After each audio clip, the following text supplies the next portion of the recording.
Boa noite pessoal. Hoje segunda-feira, dia 15 de janeiro e nós vamos começar aí a semana já quente, né? Começando com uma live e de um assunto super importante que é diabetes.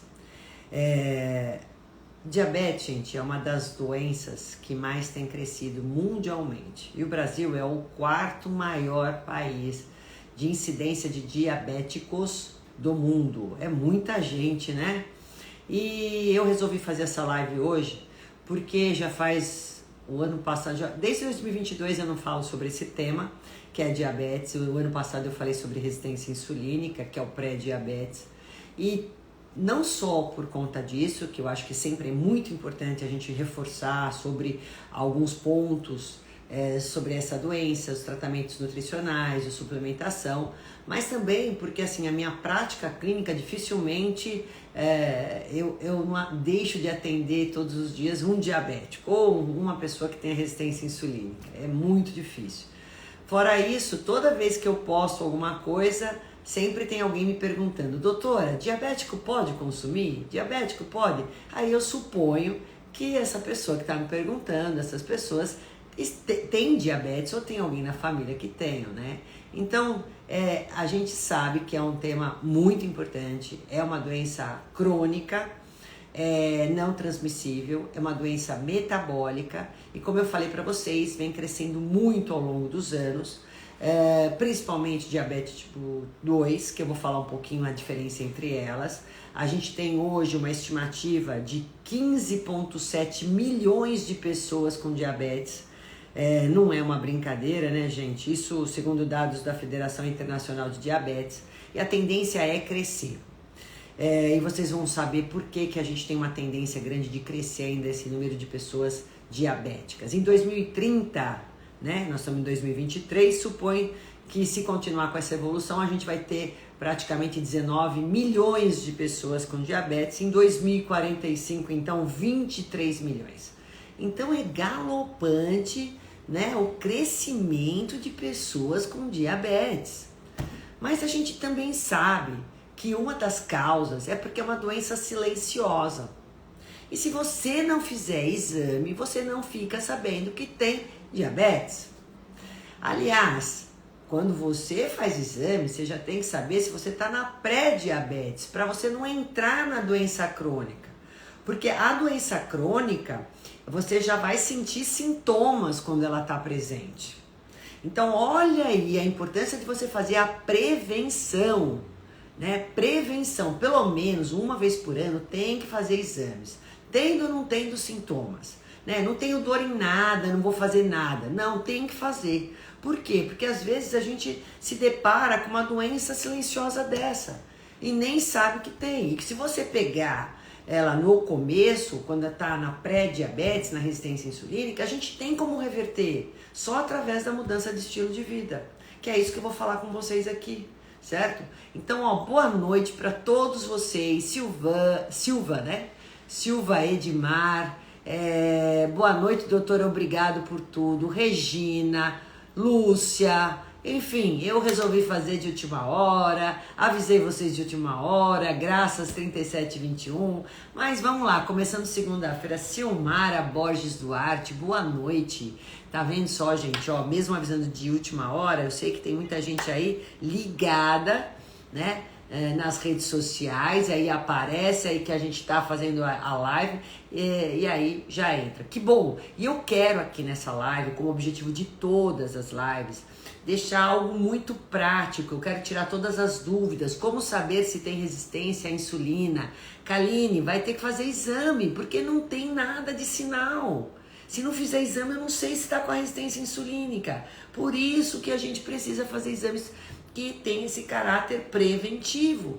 Olha só, a gente tem aqui, em média, gente, em média não, já falei segundo os dados aí, né? Eu falei que é uma doença silenciosa, que metade quase dos pacientes, esse número que eu queria também passar para vocês, nem sabe que tem diabetes, porque não fazem exame. Olha só que absurdo. Aí quando vai descobrir, já está muito avançada. Aí já está como uma pessoa que veio aqui essa semana comecei a ter, as vistas começaram a ficar tudo embaçada. O outro começou a fazer xixi adoidado, tem uma sede danada, boca seca. Então, poliúria, né? Polidipsia, que é você querer beber muita água, poliúria, fazer muito xixi, ficar com as vistas turvas, embaçadas, podem ser sinais já que a sua glicemia está muito alta, né? Então não é esse estado que eu quero que vocês esperem para estar para poder tomar previdência, porque daí a gente já tem uma diabetes muito alta, descompensada. Então a questão dos exames vai dar para você já a noção se você está na resistência insulínica ou já pulou pro outro lado do muro na doença crônica. Bom, a gente tem o diabetes tipo 1, que o diabetes tipo 1 é de 5 a 10% da população, é de menor incidência. Eu vou falar sobre os exames, viu, Kaline? É uma diabetes que é uma autoimune. Então, as células do próprio corpo combatem as células, a autoimune é bem isso. É uma doença que pode ser adquirida através de uma virose, uma gastroenterocoliite importante, uma infecção importante. Você pode criar uma autoimune a partir disso, que pode ser no pâncreas, criando a diabetes tipo 1, como poderia ser na tireoide, tirando a Hashimoto, pode ser na tireoide dando a Hashimoto ou qualquer outra autoimune.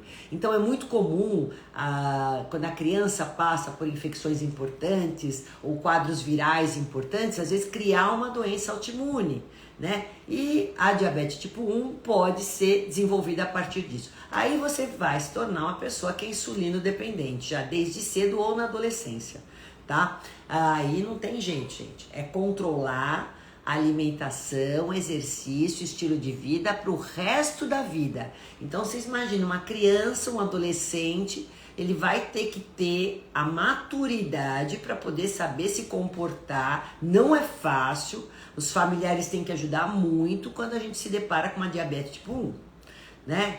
Mas o paciente depois ele começa a se autoconhecer.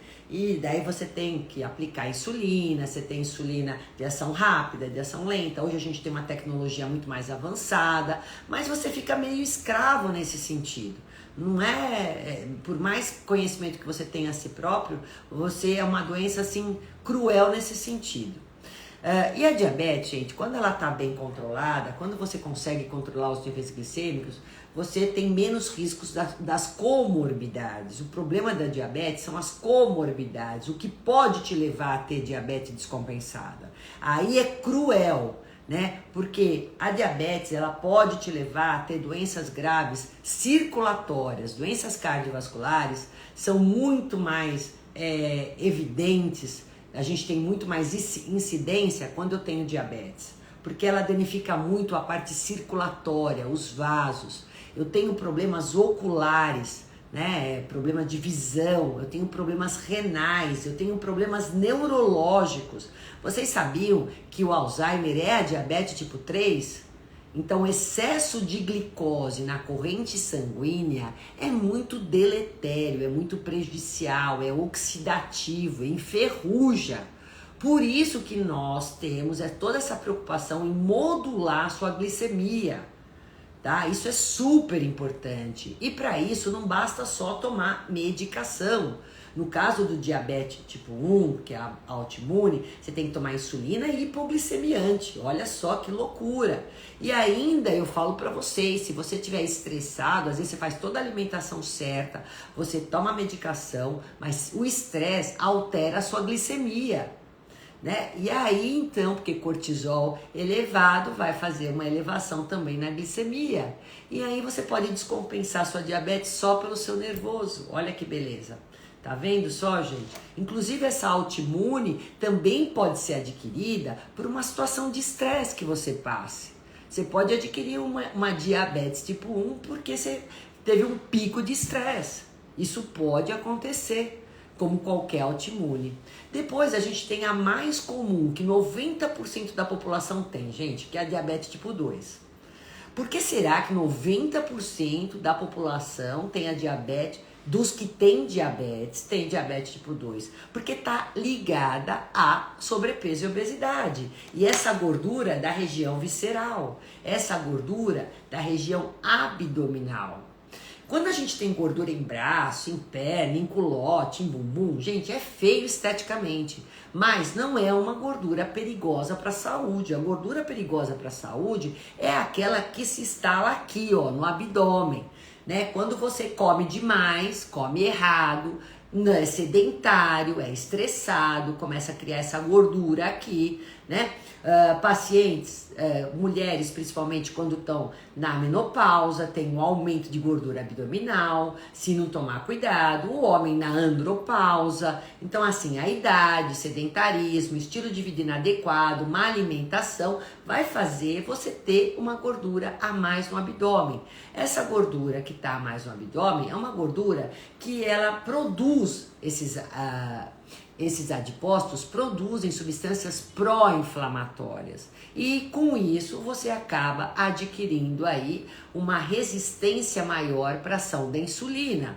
Então seu pâncreas, porque começa assim, né, a diabetes tipo 2 com resistência insulínica, que é o pré-diabetes. Então o que acontece, gente? Acontece que você o pâncreas começa a fazer mais insulina, que é o hormônio que capta a glicose circulante e guarda para dentro da célula, ele guarda lá no músculo, mas se você comer muito carboidrato, ele vai aumentar triglicérides e vai aumentar tecido adiposo, né? Então vocês logo vão ver que a glicemia vai estar alta, a triglicérides também tá. Então quando você acumula essa gordura, você começa a aumentar mais a insulina e a insulina ela começa a ficar insensíveis às células para a ação dessa insulina, que é essa captação de glicose. Aí você cria essa resistência para a ação da insulina. Então, por isso que, assim, num primeiro estágio, você aumentar só a insulina, a glicemia fica legal, porque ela dá conta, né, de modular. Num segundo estágio, você já aumenta a insulina e a glicemia. Aí já é um estado muito mais avançado. E o exame que detecta para você saber se você está na pré-diabetes ou resistência insulínica é hemoglobina glicada. Então, quando você tem, o ideal mesmo de hemoglobina glicada é de 4,9 a 5,1. Quando você começa a ter alteração já de 5,1, 5,2, 5,3, 5,4, igual hoje eu peguei uma mulher na menopausa 5,6, é super comum, 5,7, infelizmente. Aí a tua glicemia já está alterada, é a média glicêmica dos 3 últimos meses, e aí a gente já fala: minha filha, você está com resistência insulínica. E quanto mais insulina você produz pelo seu pâncreas, a insulina é um hormônio anabólico, né? Também para gordura, lipogênico, ele vai aumentar também o tecido adiposo. Então acaba sendo uma via de mão dupla, né? Quanto mais gordura, mais eu produzo insulina. Quanto mais insulina, mais gordura vai ser criada no meu corpo, né? E a gente tem como barrar isso, que é isso que eu vou explicar para vocês. Outro exame que eu peço é o Romair, né? Que é resistência insulínica, hemoglobina glicada, a dosagem da insulina em jejum, a glicemia em jejum, frutosamina. São exames que a gente vai saber como que tá a metabolização do seu carboidrato e da insulina. Se eu já ver isso tudo alterado, opa, pé no breque, vamos começar a mudar o estilo de vida, vamos colocar a prática de exercício, mudar a alimentação, controlar o estresse, a gente reverte isso. Quantos pacientes que eu tive já e tenho de 5,7, 5,8, 6 de hemoglobina glicada, gente? E aí a gente reverte o quadro, chega a 5,2, 5,3, por quê? Porque emagreceu, porque mudou estilo de vida, porque diminuiu gordura abdominal, e aí eu consigo controlar, né, toda essa disfunção metabólica. Diminui a inflamação dele, porque insulina demais inflama, glicose demais inflama, incha. Então eu preciso melhorar isso, né? E aí, não necessariamente a gente tem que trabalhar com medicação quando tá nesse estágio. Só com alimentação, mudança de estilo de vida, suplementos, eu consigo reverter. Mas o paciente tem que estar disposto. Às vezes o médico, gente, até fala assim, eu acho que esse paciente não vai fazer nada de melhorar estilo de vida. Então ele já logo prescreve uma medicação porque não confia no paciente, que o paciente vai mudar os hábitos. Então ele já prescreve a medicação.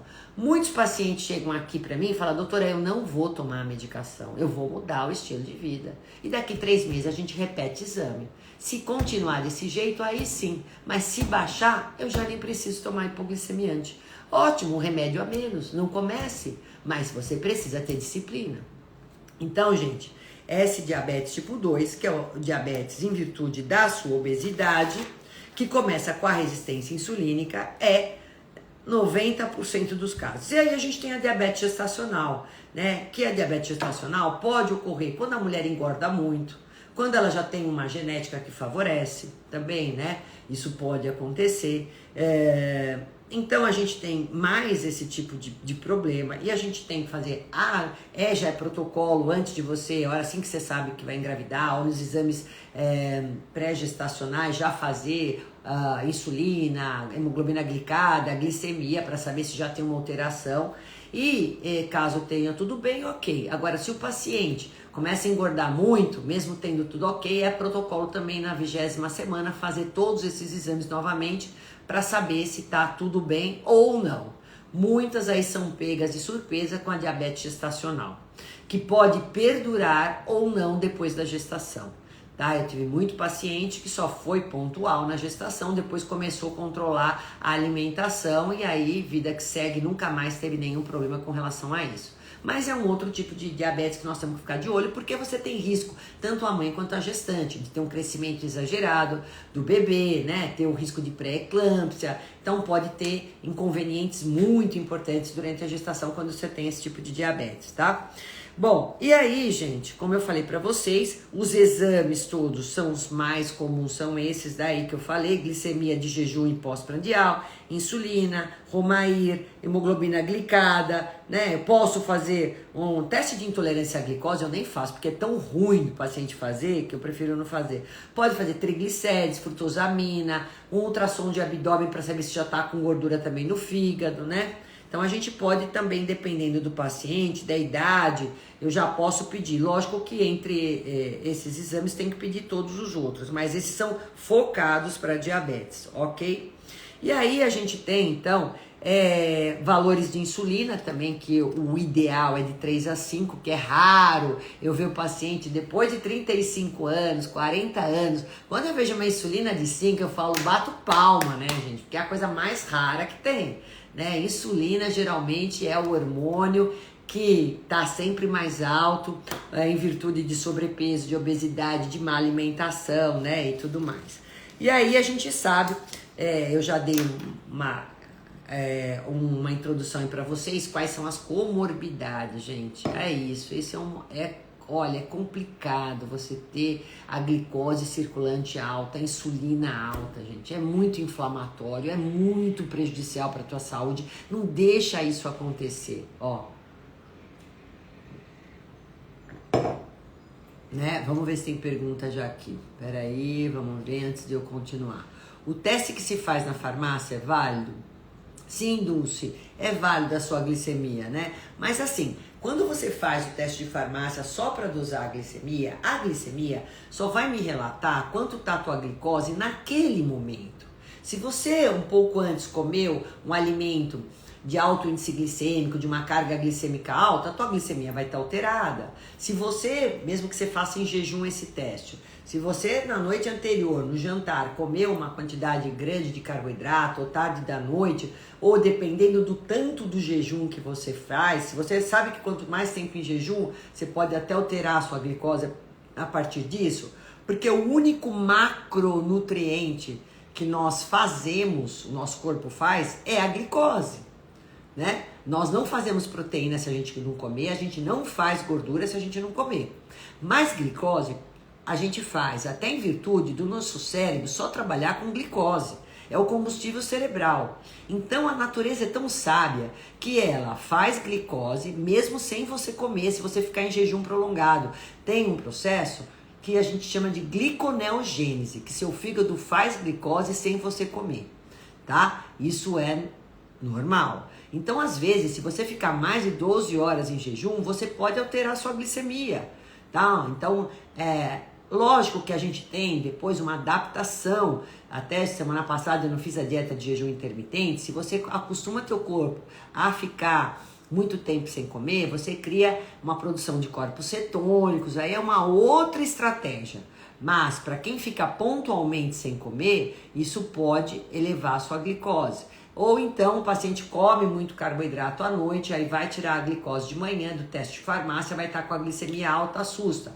Então o ideal mesmo é fazer hemoglobina glicada ou hemoglobina glicosilada, porque ele vai dar a média dos 3 últimos meses. Aí isso é muito mais real. A Narita Gonçalves fala, meu primo está com insulina de 27, altíssima. Se eu falei para vocês que o ideal é 3 a 5, o que é 25? São 5 vezes mais. Absurdo, né? A glicada de 5,5. Então você tá numa resistência insulínica. A Romair dele, ó, 6,7. Romair, o ideal é estar de 2,5 para baixo, né? Então, lógico que o seu primo, a Narita, tá com uma resistência insulínica importante, tá? E com alimentação e mudança de estilo de vida, eu consigo, com esse quadro, reverter a história. Mas o paciente precisa ser bom aluno, precisa ter disciplina, tá?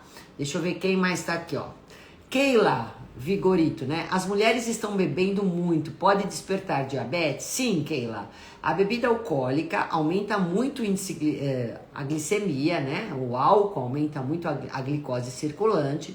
E se você consumir não só bebida alcoólica, mas alimentos, uma quantidade muito grande de carboidratos todos os dias, carboidratos de índice glicêmico alto, né, que eu vou explicar para vocês que não pode ser feito. Então há muito pão, bolacha, bolo, macarrão, arroz, farináceos, né, esses sem ser integrais, sozinhos, isolados, passei um requeijãozinho no pão e como todo dia aquilo, né, como se fosse um negócio legal. Não é, come um prato de macarrão isolado, enfim, come um bolo à tarde, come biscoitinho toda hora, toma muita bebida alcoólica. É lógico, tudo isso ao longo dos anos, né, vai criando uma adiposidade, uma gordura visceral e com certeza isso vai criar uma sobrecarga na sua glicose, sobrecarga pancreática, que vai começar com a resistência insulínica e finaliza com diabetes se você não intervir, né? Então isso é muito comum de acontecer. Não é só as mulheres, eu acho que os homens, enfim, hoje em dia a bebida alcoólica é infelizmente algo que tá na casa e presente de muita gente todos os dias, né? E aí, deixa eu ver se tem pergunta aqui pra cima. Aqui, o teste de farmácia, já respondi. Deixa eu ver aqui em cima se tem mais pergunta. Então esses são os principais exames. A mulher na menopausa tem que ficar mais esperta ainda. A mulher grávida tem que ficar esperta. Quando você aumenta seu peso rapidamente, às vezes por um pico emocional também pode ocorrer, né? Na pandemia, gente, muita gente ficou com resistência insulínica e criou até o próprio diabetes, né? Se instalou o diabetes na pandemia, porque estresse, comendo tudo errado, sedentário, é tudo que você precisa para desenvolver diabetes, né?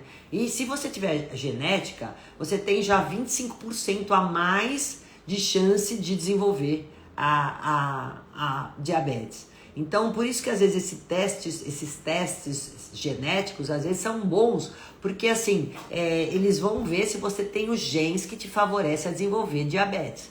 Então, se você já sabe que tem genes, você já tem uma porta aberta, já a mais para isso. Aí é mais importante ainda você cuidar do seu estilo de vida para não chegar a desenvolver. Gente, genética não é necessariamente o que você vai ter. Se você tem genética, não é o seu destino ter diabetes, se você intervir. Então a genética só tem uma responsabilidade de 25% das doenças serem adquiridas. Então, se você sabe que você já tem um pai, uma mãe já com diabetes, você tem uma chance maior, mesmo sem fazer o teste, você já sabe. Provavelmente você tem os genes que herdou do seu pai e da sua mãe, né? A não ser que seu pai e sua mãe também tiveram só por conta da questão da idade ou da obesidade. mas já sabe que tem aí um pé no diabetes. Se você continuar com o mesmo estilo de vida deles, obesogênico, a tendência de você ter ainda mais precoce é maior ainda. Bruna, boa noite, doutor. Esses dias depois do almoço, medi no aparelho em casa, estava 139, porém no outro dia estava 47.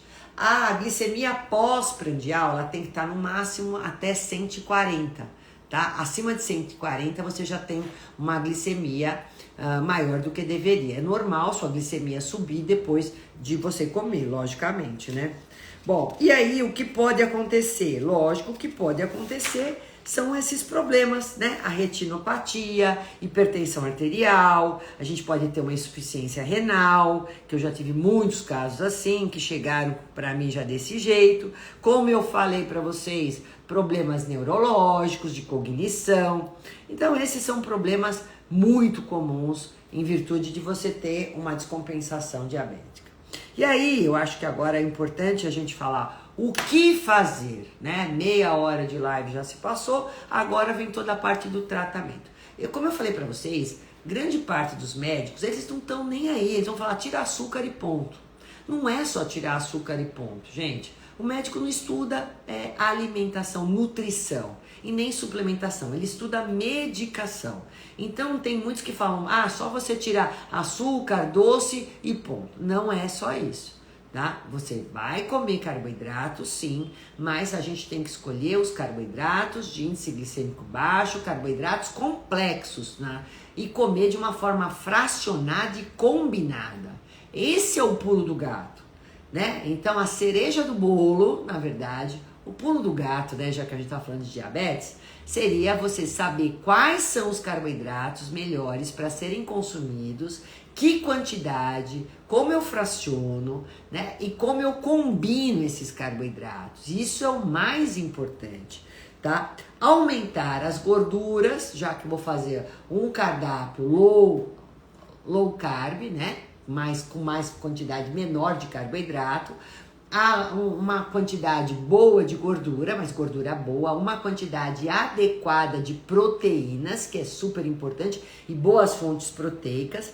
Vou aumentar o aporte de fibras, porque as fibras do alimento, elas vão baixar índice glicêmico, as gorduras também. Quando a gente come gordura e proteína, gente, as moléculas proteicas, as moléculas lipídicas, elas são mais complexas e mais difíceis de absorção do que o do carboidrato. Então, se eu combino um carboidrato, mesmo que sendo bom, com uma gordura, uma fonte de gordura, uma fonte de proteína boa, né? Por essa daqui ser grande, vamos pensar assim, ó, que essa molécula é grande e bem complicada para digerir. O carboidrato é facinho e pequeno. Então, se eu combino essas duas, a minha digestão vai ser mais lenta.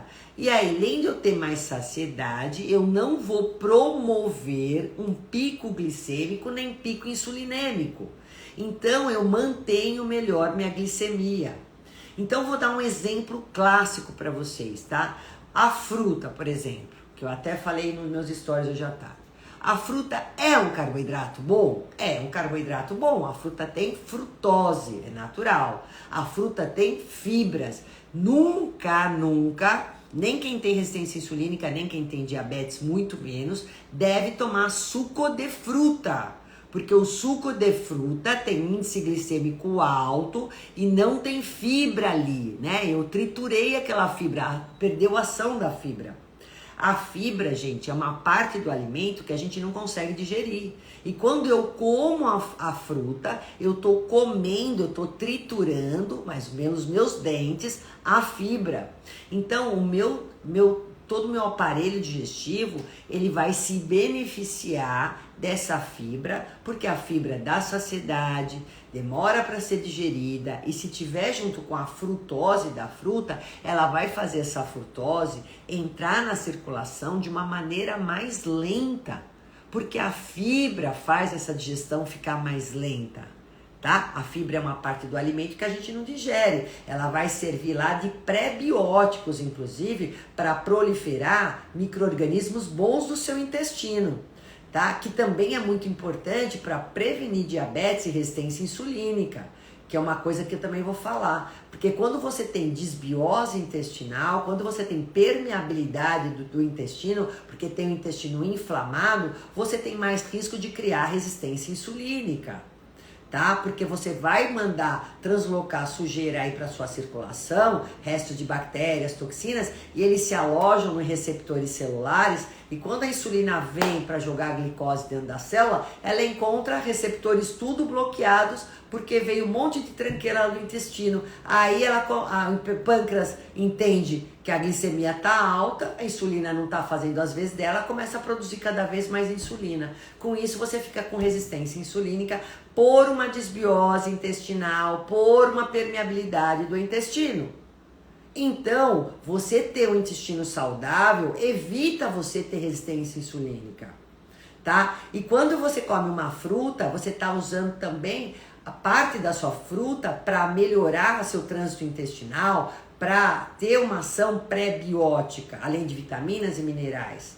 Então, essa fruta você deve combinar com gorduras boas ou com proteínas boas para poder ter um índice glicêmico menor dessa fruta. Então, combine fruta, gente, com castanha, nozes, amêndoas, com linhaça, com chia, ou então, se você pode consumir lácteos, com iogurte, né? Então, seria o ideal. Por quê? Porque eu sei que quando eu combino com essas gorduras ou com proteína, eu vou baixar o índice glicêmico da fruta. Isso é primordial. Quando você come um pão integral, com ou sem glúten, não sei se você tem sensibilidade ao glúten ou não, não vem aqui o caso. O caso é, como que eu posso comer pão sendo diabético? Eu tenho que pôr um baita recheio proteico.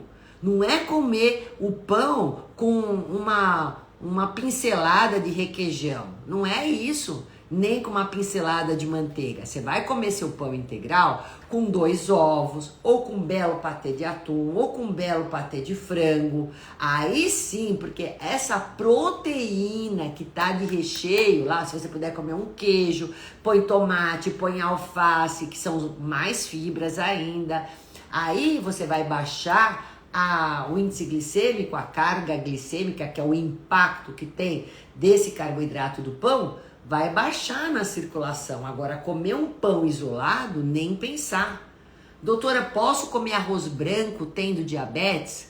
Se eu não quiser comer arroz integral, o ideal é integral, né? Porque ele tem um pouco mais de fibra, ele vai ter uma digestão mais lenta. Muito embora eu não posso comer um monte de arroz. Eu tenho que comer a salada, que tem a fibra, uma quantidade razoável, adequada de arroz, tipo 2, 3 colheres. Mas aí eu tenho que comer o quê, ó?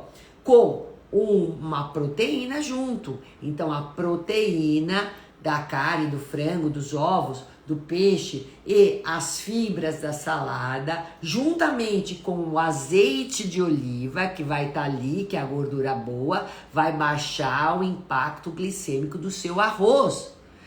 Você pode comer seu arroz, mesmo que você não gosta de integral, branco. Mas, se puder comer integral, é melhor. Da mesma forma, gente, você pode comer o macarrão integral quando você tem diabetes?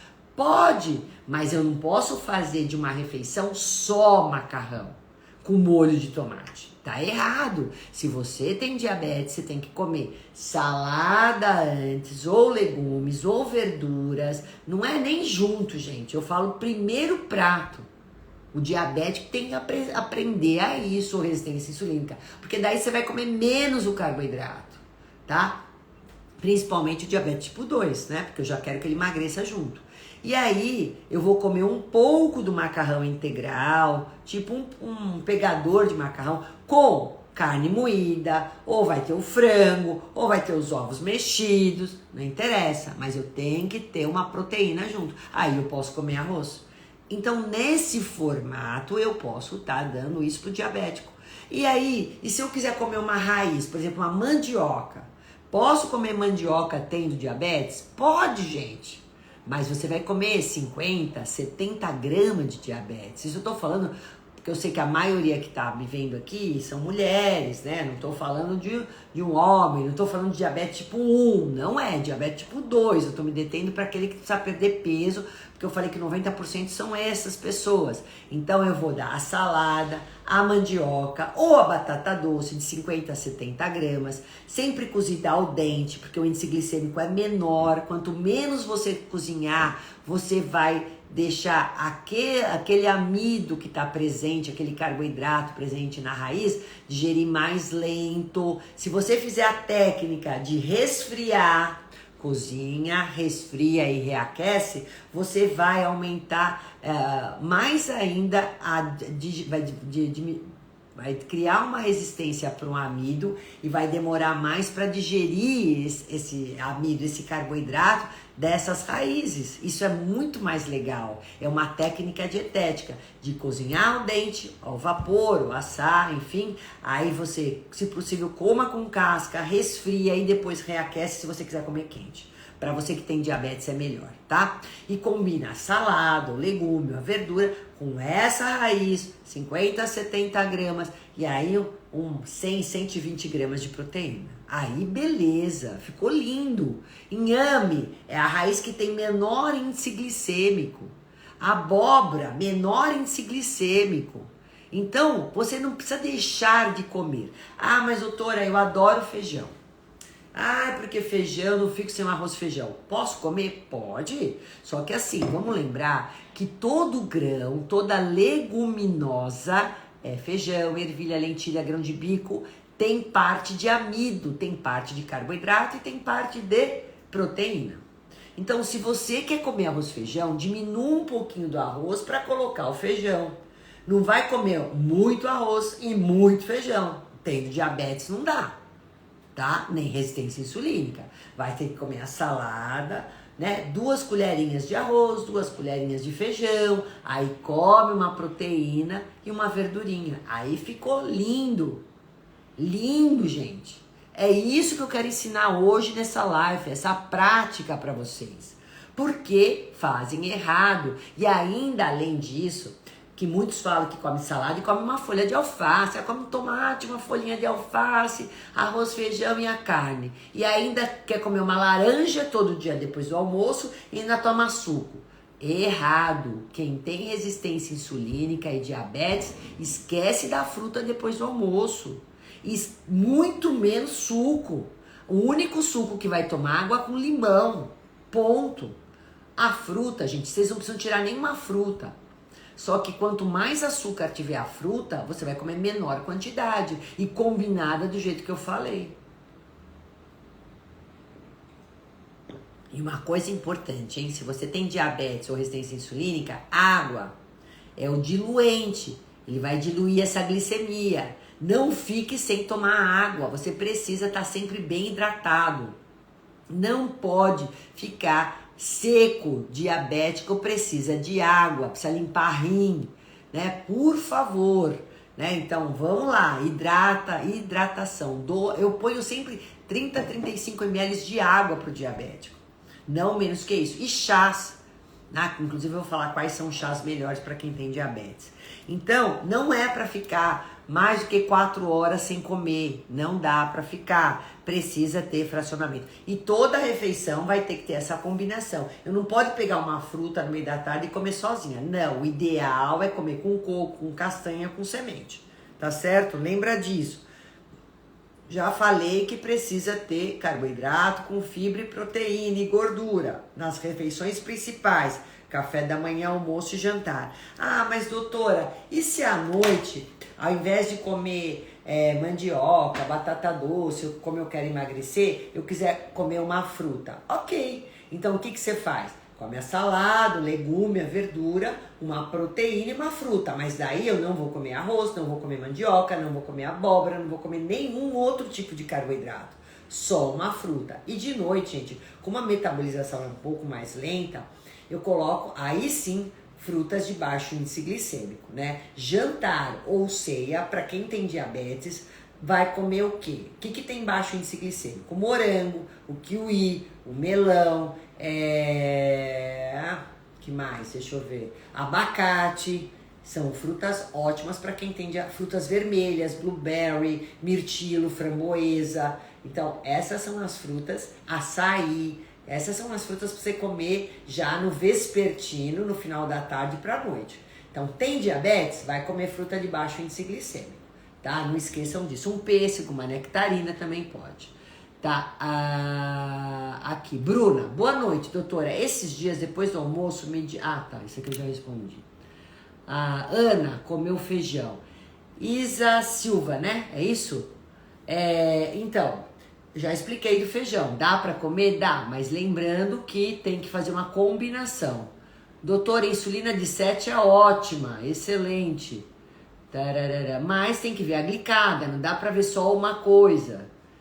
Vamos ver como tá o todo, né? Os exames laboratoriais, eles têm que ser sempre linkados. A gente precisa saber traduzir, interpretar exames, né? Como saber se tem resistência insulínica? Já respondi para você. Deixa eu ver lá embaixo.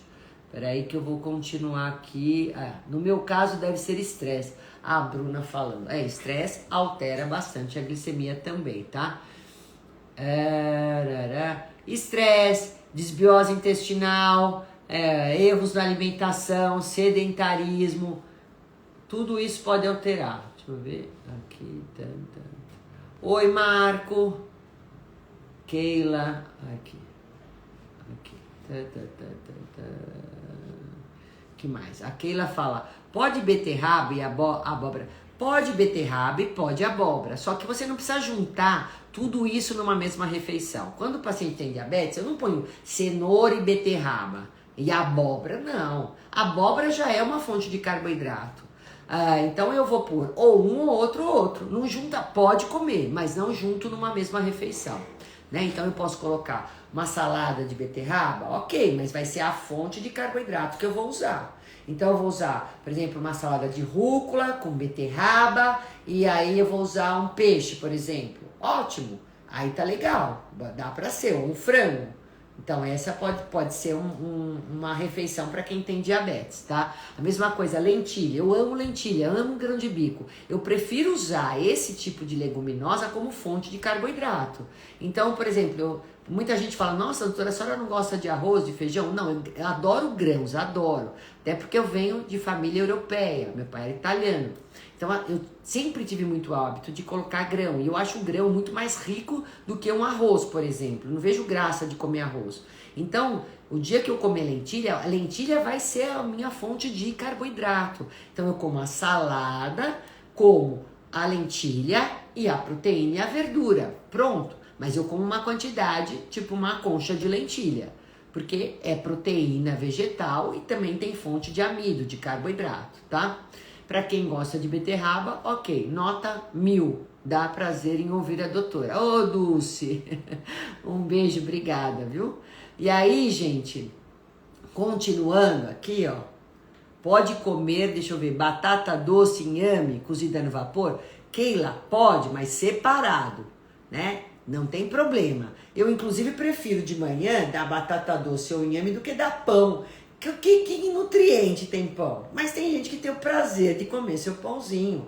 Beleza, então vamos dar o pão, só que com um recheio proteico adequado. Aí depende, ó. Se você que está com a diabetes muito descontrolada, se você fizer muita questão de comer o pão, ou quer comer uma tapioca, ou quer comer a batata doce, ou inhame de manhã, eu não vou pôr fruta nesse horário.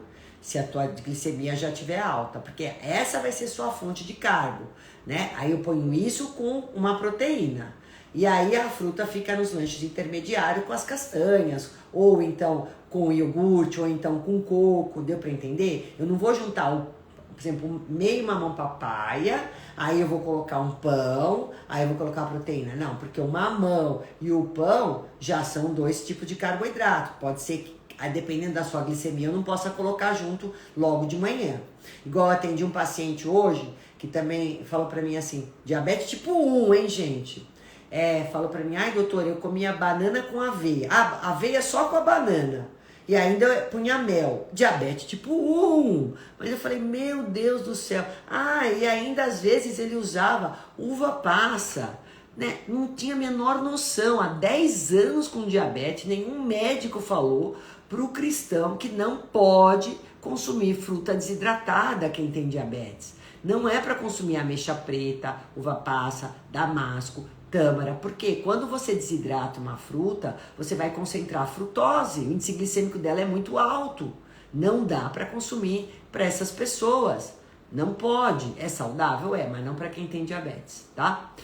Isso é legal até, por exemplo, para você ter como um kit de emergências, principalmente para quem toma insulina, que às vezes cai muito rapidamente, aí faz uma tâmara, por exemplo, a glicemia vai subir rapidinho, uma uva passa, só sobe rapidinho. É melhor do que uma estratégia que eu já escutei muito aqui, tomar uma Coca-Cola. Né? Porque tem gente que ficou na hipoglicemia por conta da diabetes e toma coca para elevar rapidinho, suco de laranja. Até o suco de laranja vai, mas Coca-Cola não. E uma fruta desidratada poderia entrar nessas condições da hipoglicemia, que é o rebote, quando você fez coisa errada, ficou estressado, às vezes acontece isso, tá? Mas, gente, fora isso, o que eu queria dizer para vocês, que lógico, hidratação, também eu falei já para você, combinar a prática de exercício físico. Não pode, você tem diabetes? Não vai ficar sem exercício, não vai ficar, principalmente musculação. A musculação, quando você aumenta seu músculo, você vai aumentar a captação de glicose por esse músculo, você vai fazer com que você tenha mais espaço para armazenar glicose lá na forma de glicogênio no músculo. Então, gente, é muito melhor. Quando eu faço exercício aeróbio, eu também vou melhorar a ação da insulina. Então, o exercício ele entra como tratamento na diabetes e na resistência insulínica. Meu paciente não vai ficar sem exercício de forças e exercício cardiorrespiratório, pelo amor de Deus, tá, gente? Isso é fundamental, além de tudo que eu tô falando de alimentação, tá? É super importante. As frutas, nada de suco, sempre com casca e bagaço. Já falei que na parte da tarde sempre de índice glicêmico menor, né? Então, combinar o carbo com a proteína e com gordura, ou pelo menos o carbo com gordura, ou pelo menos carbo com proteína. Tá claro isso pra vocês? Quando eu falo, tapioca tem que ser com 2 ovos. Coloca aí uma colher de chia ou de semente de linhaça, você melhora mais ainda, né, o impacto glicêmico, isso é super importante. Então já tá junto aí, uma farinha, porque é melhor comer mandioca do que tapioca se você tiver diabetes. Porque quando você faz a farinha, né, a mandioca, que é a tapioca, que é a fécula da sua mandioca, você refinou. Então, o índice glicêmico é muito mais alto do que comer mandioca. A mandioca tem muito mais fibra, o impacto glicêmico é bem diferente. Mas, se você opta por comer tapioca, use um recheio proteico bom, né? E também põe um pouco de chia ou linhaça. Vale a pena nisso, né? Então, pode ser tomate, por aí afora. Um outro carbo legal que pode ser também utilizado é a quinoa, viu, gente? Já falei aqui, banana com aveia, não pode, viu? Já falei. Aveia tem que ser pro diabético, gente, com iogurte, que é uma fonte de proteína, né? Poderia ser assim. Ou com ovos, fica gostoso, o ovo mexido com aveia, aí fica legal. Agora, vamos falar um pouquinho de suplementações que são importantes. A menos que vocês tenham alguma outra dúvida com relação à alimentação.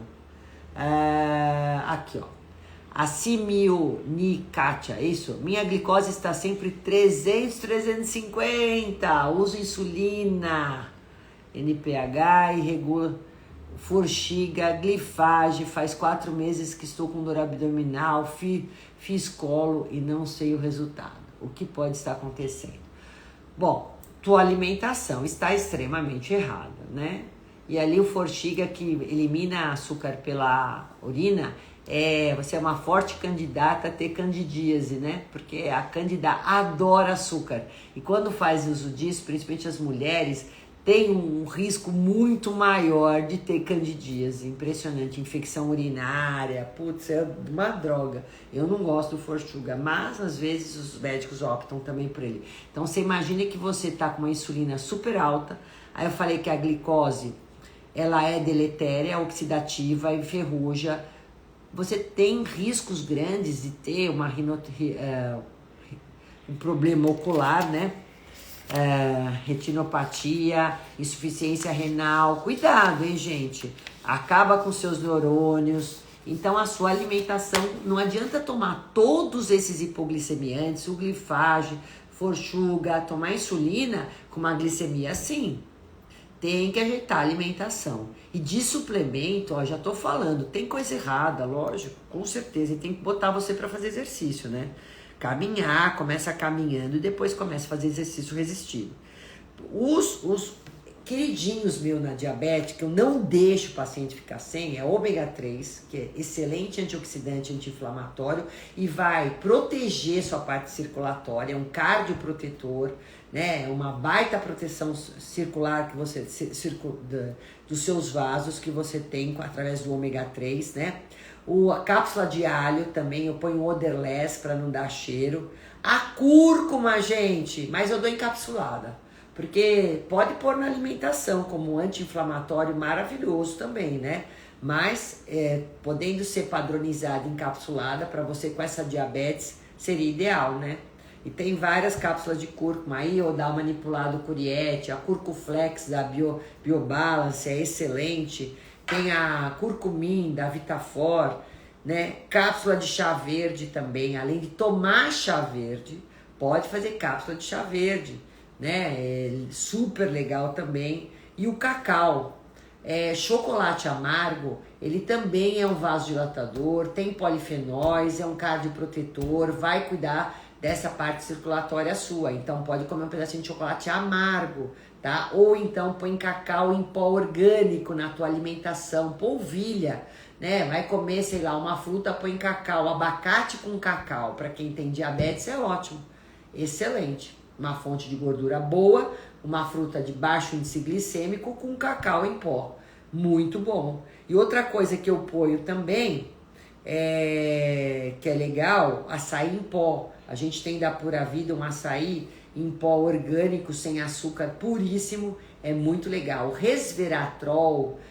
também é um baita suplemento muito bom que vai ajudar essa proteção a nível circulatório, tá? Então vão anotando aí, hein, gente? Ômega 3, cápsula de alho, cúrcuma, chá verde, cacau, açaí em pó, cacau em pó sem açúcar, orgânico, tá?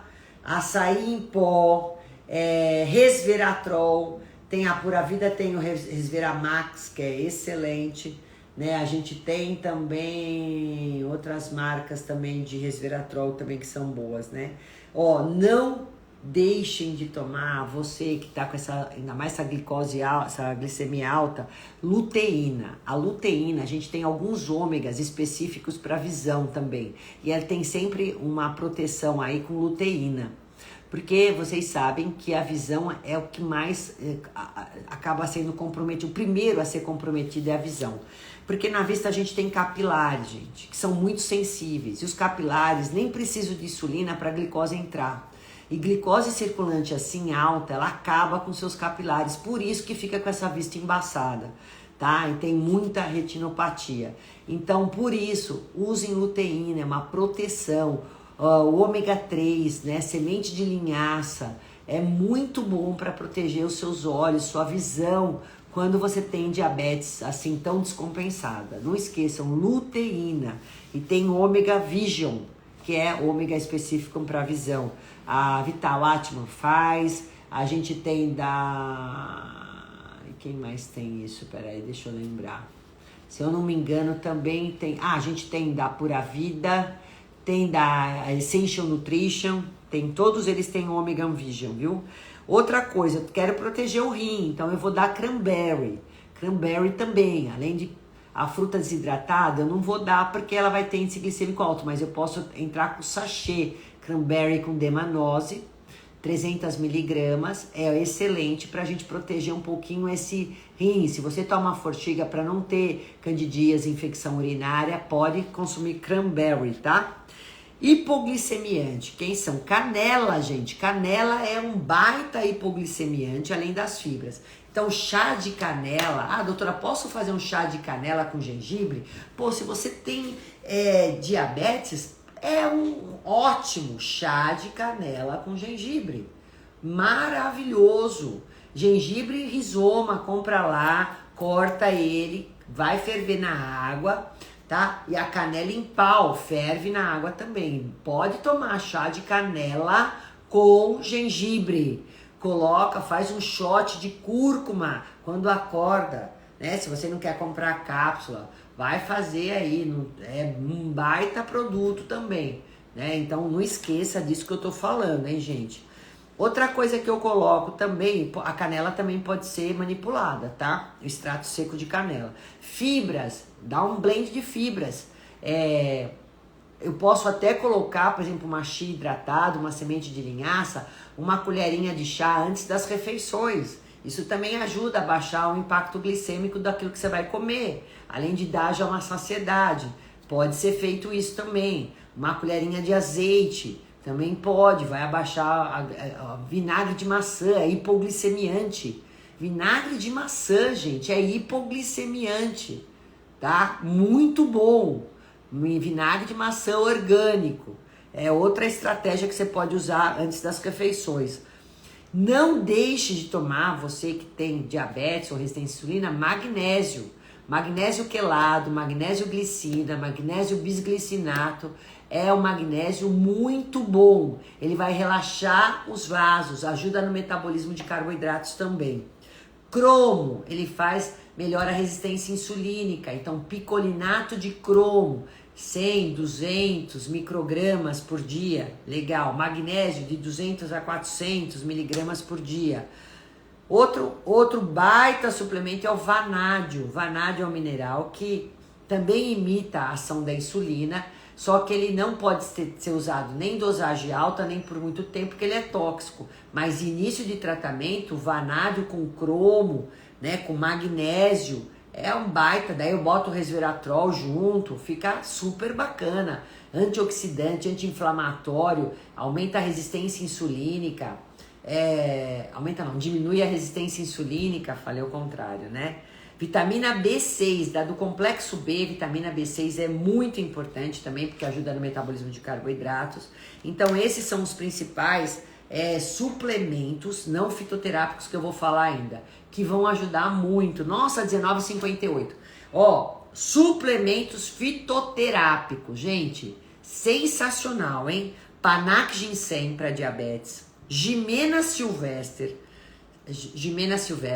faciolamina, que vem do feijão branco, é ótimo também, que diminui essa carga, a absorção de carboidratos. Café verde, né, além do chá verde.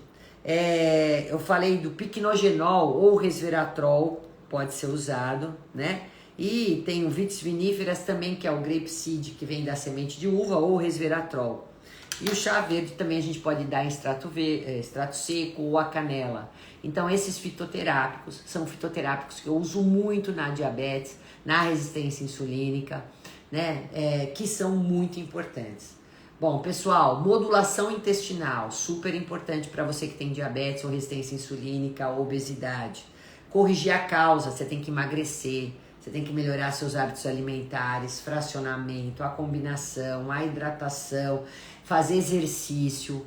Então você vê que controlar estresse. Ah, mas doutor, é muito complicado. Bom, se é complicado fazer tudo isso, então você descomplica como? Tomando remédio e ficando cada vez mais dependente de medicação, e a medicação por si só não vai resolver sua diabetes.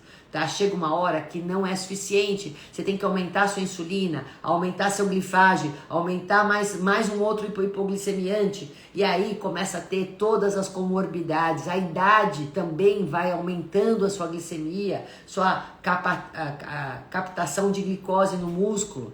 Então, gente, por favor, diabetes é uma doença séria.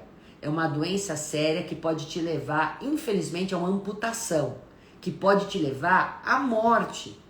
E você acha que eu tô aqui numa segunda-feira, hoje, dia 15 de janeiro de 2024, 1 hora já que nós estamos nessa live, que eu vou ter que agora parar, porque eu quero gravar essa live, a troco do quê?